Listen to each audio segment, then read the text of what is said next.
Hey, this is Steve with Compressor Filter Supply. I'd like to take you on our end and see how we re-engineer or redesign parts from the ground up. Today we've got a part that we got in. We're just producing a drawing for it so that we can re-engineer the end caps, core, pleat packs.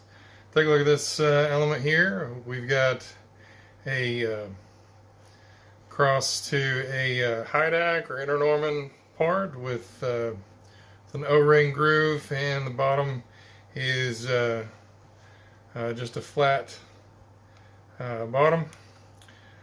So take a look. So here we've got a filter element that we are re-engineering, reworking, and right now we're going to be working on this top end cap right here. The basic shape of that we're going to draw in our sketch. We've got our CAD program right here. We're going to be creating a new sketch on this plane. We're basically going to be filling in the basic dimensions of what we see at the top end cap. This is going to be a stamp design, so we're going to offset this, and then we can fill in the ends here. This one didn't completely get snapped here, so I'll go ahead and snap that. That's part of the end cap design, and the bottom or the interior is going to look similar to, let's see, interior is going to look similar to this, with it a line going just straight down. We can offset that as well. Snap two lines onto that side. We can put the thickness in here. Say that's a 1 millimeter thickness. We can do the other one as a 1 millimeter thickness as well.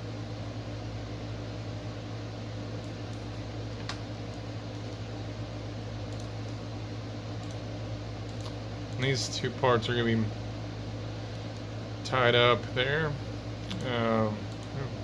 Create a new center line along the axis so we can measure out. Oh,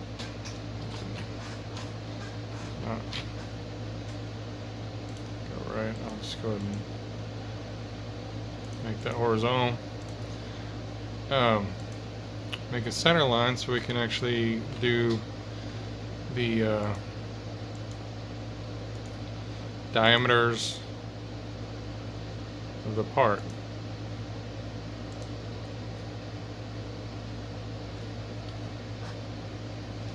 So now we can get to the actual dimensions of the element.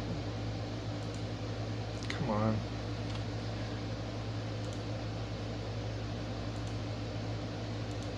So the main dimensions of filter element is going to be, we'll take our handy dandy micrometer, turn it on, and back to our dimensions here.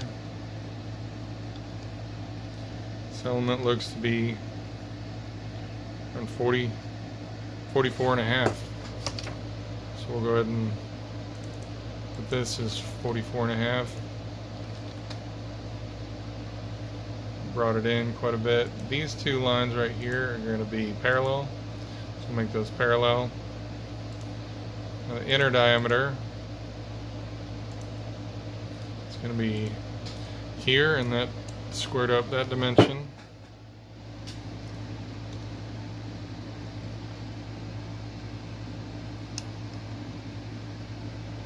The inner diameter seems to be around 22.25, assuming there's going to be an O-ring in here. That's going to go over a tube that's around 22 millimeters, so it's going to be just barely enough for a hydraulic element. Typically the walls on these are about 9 or 10. So we'll make that 9. And this right here is going to be parallel with this, so that's going to drop all the way down. Make this line parallel with the 0 axis. And we can see what's not defined. We're going to give a little bit of room on the interior of that to about 15.15 millimeter. This is going to be typically around 5 millimeters. We can measure the dimensions off this here with the opposite side of my micrometer. And it's actually 4. We'll go ahead and say that's going to be 4 millimeters. And that'll fit a standard 3.5 O-ring. We'll go ahead and put the O-ring out here, just anywhere will be fine. Draw some lines on from the center to the outermost part. I didn't get the center that time. Center. And now we can snap this O-ring dimension into here, into the middle.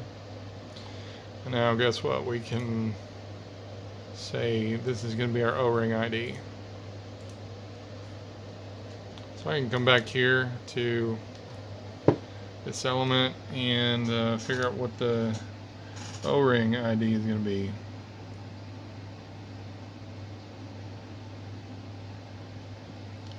The O-ring measures around 20.25. Come back here. 1.25,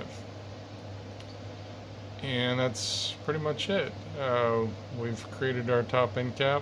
The other drawings are very similar to this one. We measure out all the dimensions and figure out what how we're going to build this part. So once we finish the sketch, now we can come up here and revolve. And we can select our profiles, and that's pretty much it.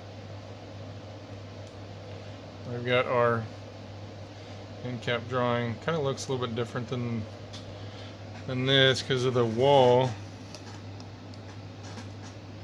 The wall is actually 8 millimeters, not 9 or 10. So let's go ahead and modify that real quick. The wall is going to be 8 millimeters, and that shortened it quite a bit, and that looks pretty much identical to this little guy right here. We can put some radiuses on the corners because when we do stamp it, it's automatically going to have radiuses. So like a 1 millimeter radius is the same thickness as our same thickness as what we designed it as. Press OK the fillet, and that kind of rounded off the corners there. It looks pretty much identical to that. So this is how you re-engineer. Hey, thanks for taking the time to look at our re-engineering video. We appreciate your business. Please drop us a line. Or go on our website, request a quote, www.compressorfiltersupply.com. We'd love to hear from you. Thanks so much.